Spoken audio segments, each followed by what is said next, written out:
দেখো, রাতের কলকাতার বিভিন্ন রকম ভিডিও তোমাদের সাথে আমি তুলে ধরবো বলে তোমাদের কাছে অঙ্গীকার করেছি। আজকে তেমনই সায়েন্স সিটির এই সুন্দর দৃশ্যটা দেখে তোমাদের কাছে না দেখি আর পারলাম না। সায়েন্স সিটিতে এরকম পতাকার রঙে কিন্তু সেজে উঠেছে, সেটা দেখে আমার ভীষণ ভালো লাগলো। ফ্লাইওভার থেকে আসার পথে রবীন্দ্র সদন বা আমাদের নন্দনকেও দেখতে পেলাম। অনেকদিন এই নন্দন ফিল্ম সিটিতে কিন্তু আমি আসিনি সিনেমা দেখতে, ইচ্ছা আছে আবারও আসার। ওদিকে কিন্তু ভিক্টোরিয়ার চূড়াটা দেখতে পেলেও চট জলদি সামনে থেকে শাটেলটা জলদি চলে যাওয়ায় আমি কিন্তু তোমাদের সামনে দেখাতে পারলাম না ভিক্টোরিয়াটাকে। রাতের ভিক্টোরিয়াতে একদিন আসার খুব ইচ্ছে রয়েছে। চৌরাস্তার নামলাম, ঝমঝম করে বৃষ্টি পড়ছে, আর এরকম ওয়েদারে কিন্তু একটু মোমো খেলে বেশ ভালোই হয়। তাই এখানেই একটা লাগোয়া দোকান থেকে আমার স্কুলের কাছে মোমো খেয়ে নিলাম। মোমো ছাড়াও আরও কী পাওয়া যায় এখানে কিন্তু তোমরা মেনু কার্ডে দেখতেই পাবে। 80 টাকা নিয়েছিল এই চিকেন মোমোটা, সাথে ছিল কিন্তু একটা স্যুপ আর একটা ঝালঝাল চাটনি। স্যুপের কনসিস্টেন্সি তোমরা দেখতেই পাচ্ছ, এর মধ্যে 2 পিস চিকেন পড়েছিল আমার এরকম হাড়ওয়ালা।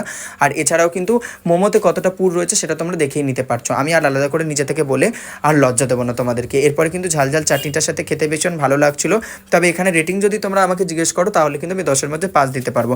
এদিকে চল জলদি মোমোটা খাওয়া দাওয়া করেই কিন্তু স্কুলের সামনে, মানে আমার আর এক স্কুল, সেইখানে সামনেই যে মাছ বাজারটা সেটা দেখতে ভীষণ ভালো লাগছে। আর এরকম বর্ষার দিনে মাছ বাজারটা দেখতে কিন্তু ভীষণ ভালো লাগে। বাঙালি বাবুরা মাথায় ছাতা দিয়ে মাছ কিনে বৃষ্টির মধ্যে বাড়ি ফিরছে, আহা।